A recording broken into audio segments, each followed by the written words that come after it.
welcome to the Jayda InStitches show. It's July, and at long last it is time for the July installment in our 2024 calendar blanket series, Granny's Magical Cupboard. We're making 12 unique granny squares this year, one per month. And for July, we are going to make the spiked granny. It's the summer, it's time to pull out that punch, right? The spiked granny is basically the classic granny square with spike stitches in between your shells. So as long as you think to yourself, shell, spike, you'll be fine. This is a very easy square to do, despite how kind of somewhat complicated it looks. Spike stitches are a lot of fun. Basically, all you're doing is rooting or anchoring your stitch. Instead of the stitch right next to you, you're anchoring it in the row below. So instead of the top of the next stitch, it's the bottom of the next stitch. Spike stitches are a lot of fun. You can do them various ways. But today we're going to use the spiked double crochet, and that's how we get that really cool looking effect. Of course, I also made a 2-color version. You can make this square in a solid color if you like. I will show you or explain to you at the very least how you can do that. It's very simple. Like most of our squares, we always start in a corner, so you either want to get to your corner if you're not changing colors, or just stop at the end of a row and start again in the next corner with your new color. I'll explain that in the tutorial. And you can make this square as many rows as you want. It will upsize exponentially. So if you are making larger squares in this series, there's no special thing you need to remember. You just make as many rows as you want on this particular square. So without further ado, let's grab our hooks, grab our yarn, we'll head on over to the craft table, and we will stitch up a spiked granny square together. In order to make our spiked granny squares, you're going to want at least 40 to 45 yards of yarn for the entire square. So if you have a slightly looser tension, you might want a little bit more yarn because the spike takes up a little more yardage than the regular chain in between shells does. And of course, I'm going to explain what I mean by that when we get into the tutorial. I'm using 3 colors today, yellow, blue, and white. I'm using a size 4 medium weight acrylic yarn. You want a pair of scissors, a yarn needle. I'm using a 5.5mm hook, also known as an eye or a 9, and you might find stitch markers to mark out your corner spaces will be handy for this particular pattern. And once you've got all that together, we can get started. Easily find all of our crochet tutorials. Type youtube.com/Jayda InStitches into your web browser and we'll see you there. Our spiked granny square begins like a regular granny square. We're going to start with a slip knot on our hook, chain 5, and join with a slip stitch to the first chain to make a ring. The entire first row will be built into this ring. I'm going to work over top of my short tail, but you can leave yours out and weave it in later. Here we go. Chain 3, the chain 3 at the beginning of the row counts as a double crochet. We work 2 more double crochets into that chained ring, and that becomes our first shell. A shell is 3 double crochet. Chain 2, that becomes corner number 1, and we work 3 double crochet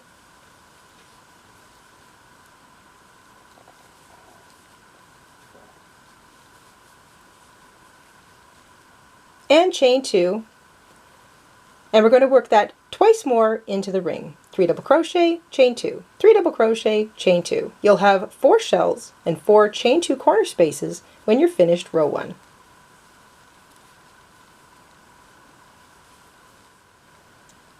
Make sure you chain 2 as you finish your last shell, and we're going to join with a slip stitch to the top of the chain 3, and that completes row 1. I always like to lay down my squares, find the corners and pull them out at the end of every row. It just kind of helps keep those corners in my face so I don't lose track of them. You can also take a moment to add your stitch markers now. If you're going to change colors, you can fasten off now along with me. If you are not changing colors, you want to slip stitch into the next 2 stitches and into that chain 2 corner. We start every row in a corner space. So if you're not changing colors, slip stitch into the corner. If you are changing colors like me, then you want to snip your yarn, fasten off, take a moment to weave in your tail, or you can work over top of it for row 2. I'm going to grab my second color now. For row 2, we are going to begin in a corner, so whether you didn't change colors and you just slip stitched into the corner, or you're changing colors like me, you want to join your yarn with a slip stitch, if you're changing colors, in that corner space. And we're all going to chain 3. Chain 3 counts as a double crochet. We want to finish the shell in the corner with 2 more double crochets. So this is very, very close to a classic granny square. Corners are always 2 chains and then 3 more double crochet. So shell, chain 2, shell. That is the corner for every row, every corner in this pattern. Shell, chain 2, shell. Now, normally we would chain 1 in a regular granny just to hop over top of that shell there, those 3 double crochet, just to give ourselves a little spacer. But this time, instead of a chain, we're going to substitute a spike double crochet. I love these. They're a whole lot of fun. What you're going to do is yarn over like you normally would for a double crochet, but instead of double crocheting, say, into the middle stitch of the next shell, you're going to double crochet into the bottom of the middle stitch in the next shell. In this case, it's going to be all the way back down here in our chain 5 ring. So in goes the hook, grab your yarn, pick it up, pick up a nice tall loop, bring it right up to the same height as the rest of your crochet. So give yourself some real stretch there. Don't crochet tightly because you don't want to pinch your shells as you go forward. And then double crochet as normal. 1 spike double crochet. And that is the spacer between shells. We arrive in the next space, it's a corner, and it gets the usual shell, chain 2, shell, or 3 double crochet, chain 2, 3 double crochet.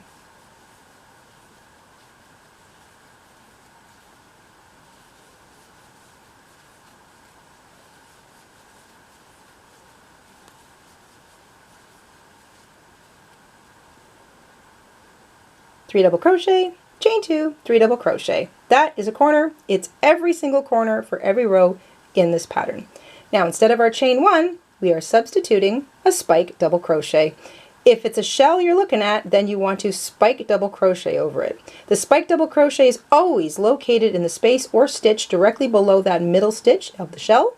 Here we go, yarn over, reach all the way down into that first chained ring, bring up a nice tall loop so that it's the same height as the rest of your work, and double crochet as normal. That is a nice big spike.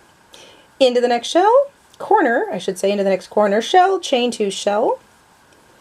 That's your regular corner. If it's a chain 2 corner space, it gets 3 double crochet, chain 2, 3 double crochet.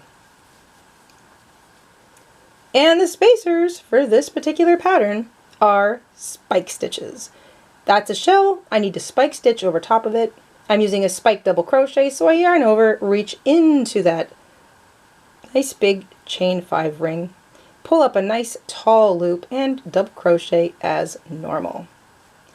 And there it is. Next space is a corner. We work 3 double crochet,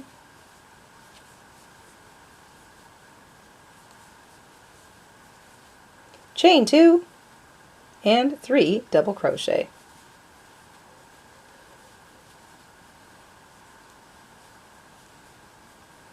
Now before you finish the row, remember you've always got one little thing left. So always double check. When you're about to join your row, double check. Did I have to include a chain? Did I have to include a stitch? In this case, it's always going to be a spike double crochet stitch. The row will always finish with a spike double crochet stitch. Yarn over, reach all the way down into the row below. In this case, it's the chained ring.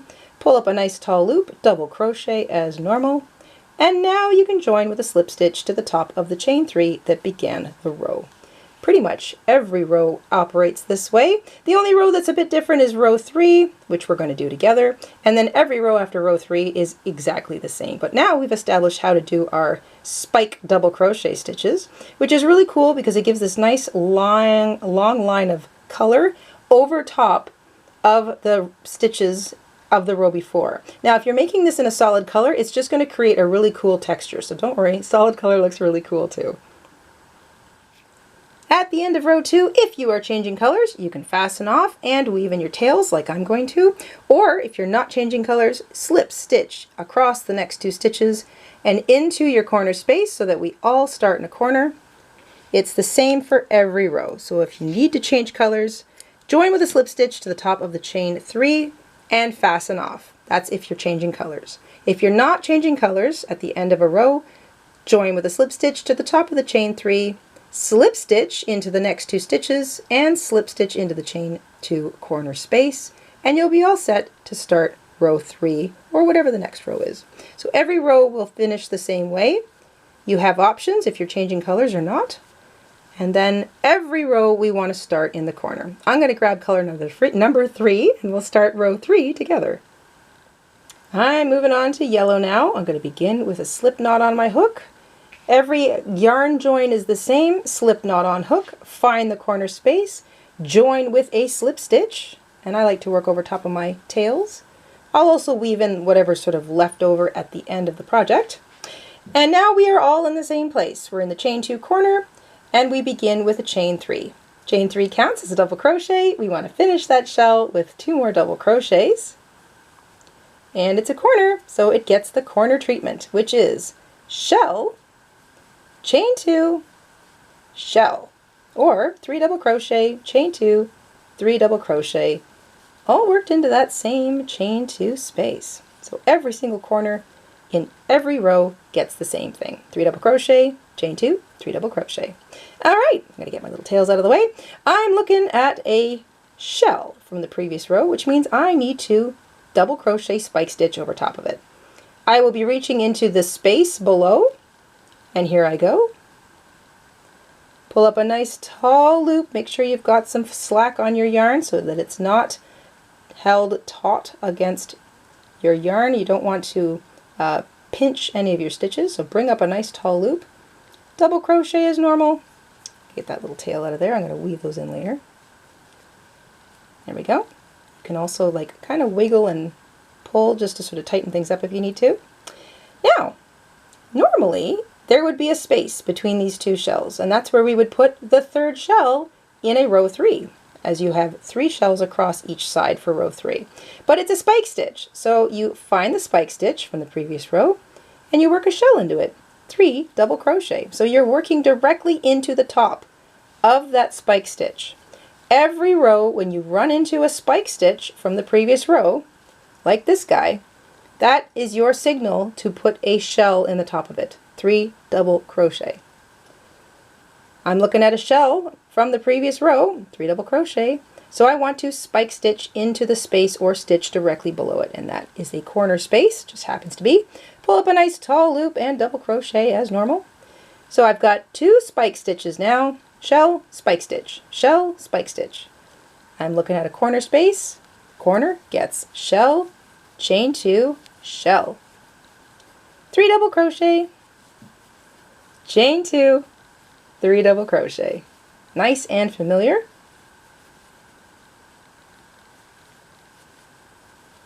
And that's what, oops, don't drop my hook here. That's what every single side of your row 3 is going to look like. Shell, spike stitch, shell, spike stitch, shell. All corners get 3 double crochet, chain 2, 3 double crochet. So the corners are always the same. And now we're just adding an extra spike stitch. You can always go around and just tighten things up at the end. I recommend doing it at the end of the row because things are going to shuffle around a little bit. And as you work successive rows or shells into the tops of those spike stitches, they're going to pull them up. So don't worry if it's a little loose or if your spike stitch looks like it's indented a bit. The next row will pull it back up into position. Let's continue. We've just finished a corner, shell, chain 2, shell. So now we are looking at a shell from the previous row. The shell tells us that we need to work a double crochet spike stitch over top of it. So you find the stitch or space below and pull up a nice tall double crochet spike stitch. The next thing, it's a spike stitch from the previous row. So you find the top of that and work 3 double crochet into it, or a shell. If it's a spike stitch, it gets a shell. If it's a shell, it gets a spike stitch. We're looking at a shell, we need to do a spike stitch. Nice tall stitch. Now I'm looking at a corner, so it gets the corner treatment. Shell, chain 2, shell. Let's talk stitch markers. If you are sort of a little bit unclear of where your corners are, or maybe your stitching's a little loose sometimes or a little tight sometimes, this is why I suggest that you might find using stitch markers are handy. So I'm going to put my stitch markers on now, my corners for row 3, just so you can sort of see what I'm talking about. At the end of the row, I like to lie it down, pull out my corners, but sometimes they're not so easy to see, and you will always have 4 corners. So if you always put a stitch marker in your corner space as you crochet, you'll always know where those 4 corners are. So when you finish a corner, you take out the stitch marker while you're making it, put the stitch marker back in, and you won't lose track of your 4 corners. So that's a helpful little tip, especially if you're using all one color or if you're new to crochet. I'm looking at a shell, which means I need to spike stitch. Now I'm looking at a spike stitch, that's the spike stitch from the previous row, which means I need to work a shell into it. 3 double crochet. Remember, if you're on row 3, each side has 3 shells. If you're on row 4, each side has 4 shells. If you're on row 5, each side has 5 shells, and you'll always have one less spike stitch than you have shells running across the side. So in row 3, we've got 3 shells per side, which means we'll have 2 spike stitches. Here's the next shell. I've got to work a spike stitch over top of it. And now I'm into the corner. Corner gets the corner treatment. I'm going to let you finish row 3 on your own, and I'll catch up with you in a moment.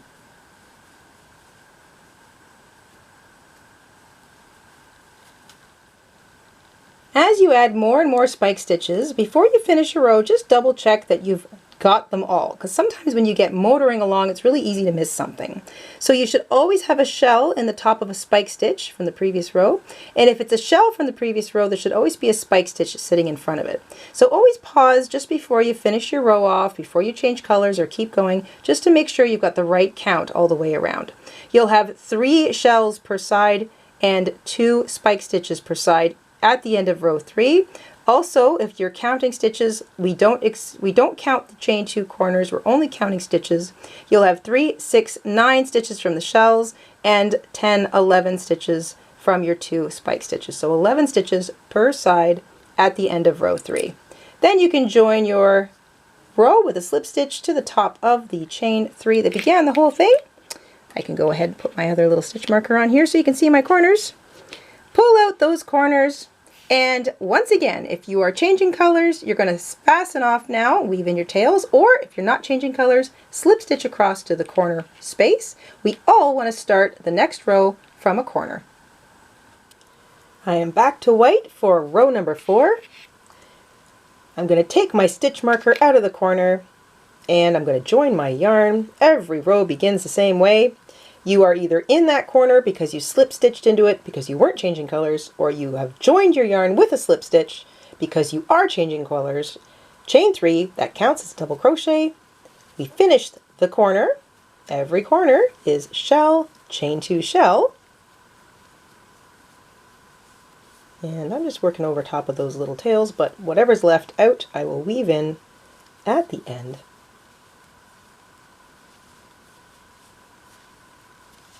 And here we go. Row 4, like row 3, you're looking for the next thing. The next thing is a shell. So that is my sign that I need to do a spike double crochet.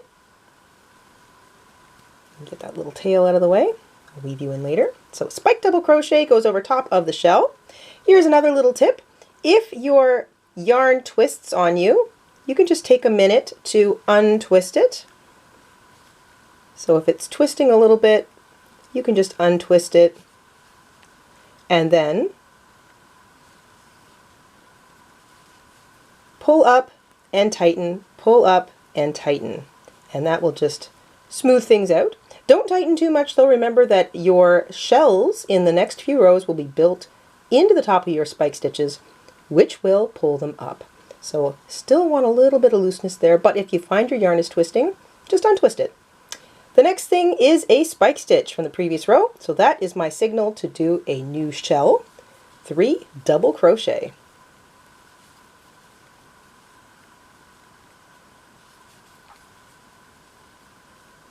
And then you're just alternating. I do a spike stitch over top of a shell. This shell was built into a spike stitch from the previous row, so this is the first time you're going to encounter actually using the stitch below the shell from the previous row. So sometimes it's a space. In fact, up until this point, it's always been a space you've been reaching into. Now it's actually a stitch. So you want to make sure you get the stitch. That's the top of that spike stitch from the previous row.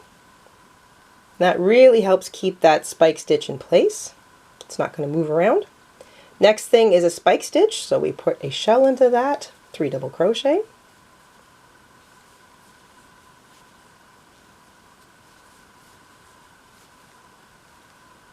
There's a shell before I get to the corner, so that is a spike stitch, and of course I'm building it into the space below.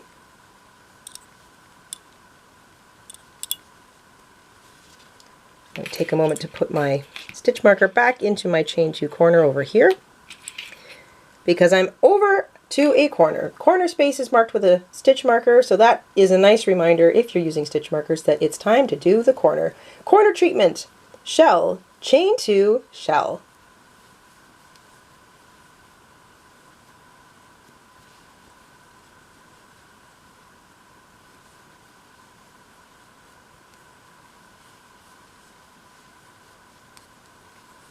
Three double crochet, chain 2, 3 double crochet. That is my corner.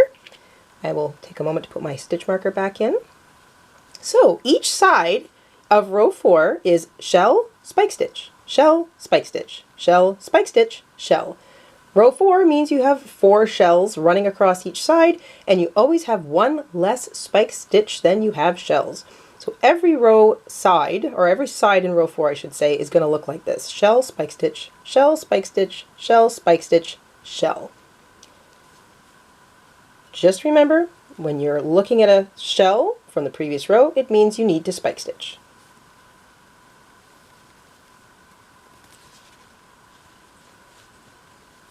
Got a little bit of tension on my yarn there. There we go. Take a second to tighten it up if you have to. If you're looking at a spike stitch, it means you need to add a shell to it. 3 double crochet worked right into the top of that stitch. And remember, that will help to pull up that spike stitch from the previous row to create a more even edging. If it's a shell, you need to spike stitch. Always aim for the very bottom of the shell. In this case, it's going to be the top of that spike stitch from the previous row. So sometimes it's a stitch, sometimes it's a space. Just aim to put your hook right underneath the middle stitch of the shell, and you'll always get the right spot. I'm looking at a spike stitch, so that means 3 double crochet.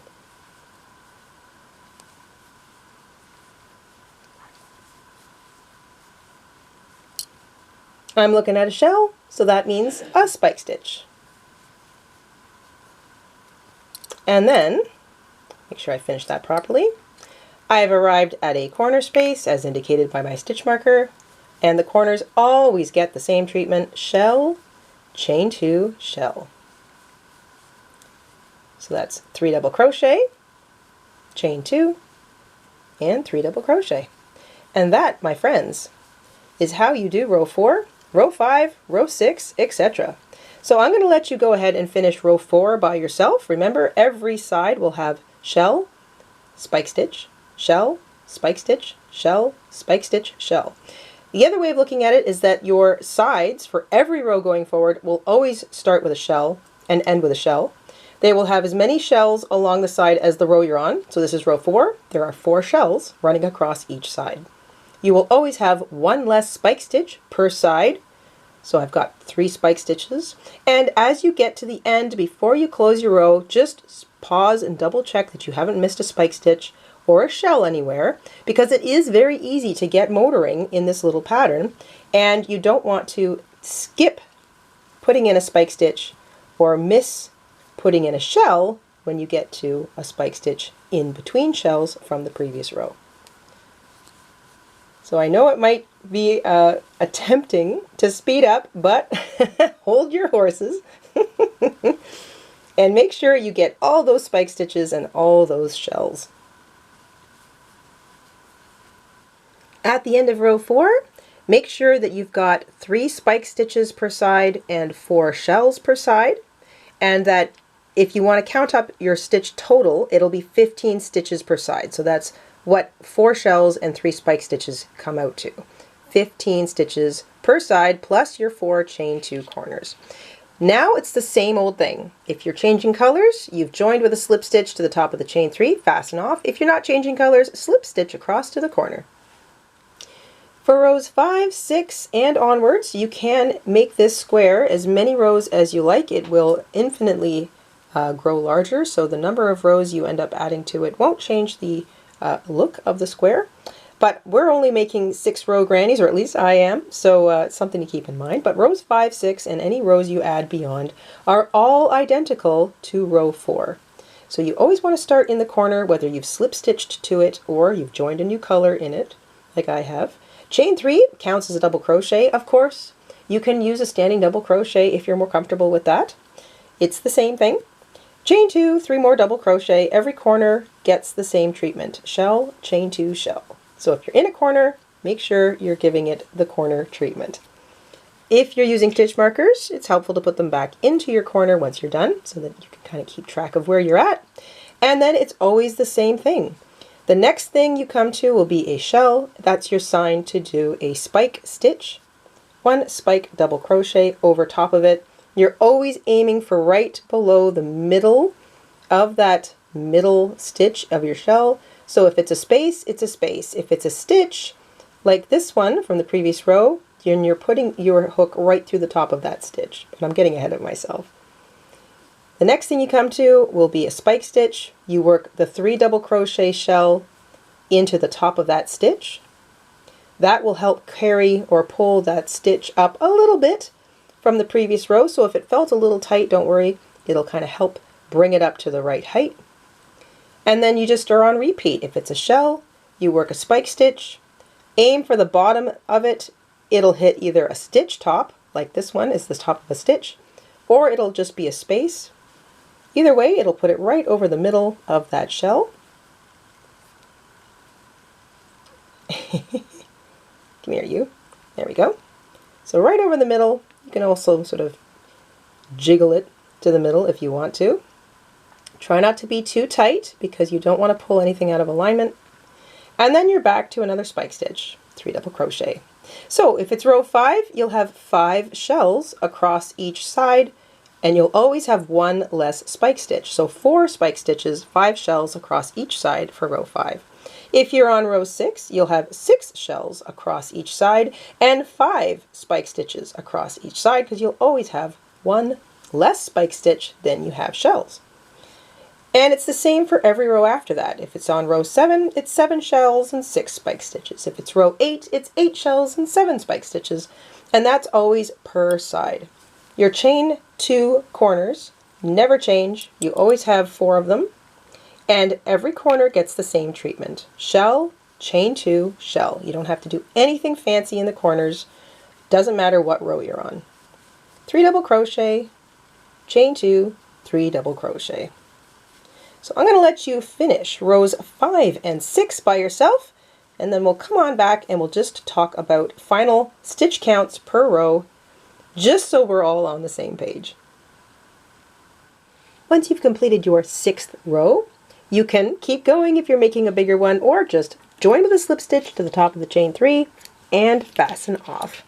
Take a moment to double check that you've got the right number of shells and spike stitches per each row. It'll be fairly obvious though if you're missing one, because there'll be like a strange little gap somewhere. That's why I encourage you to double check that before you finish every single row, especially if you're changing colors, because you don't really want to have to undo your work.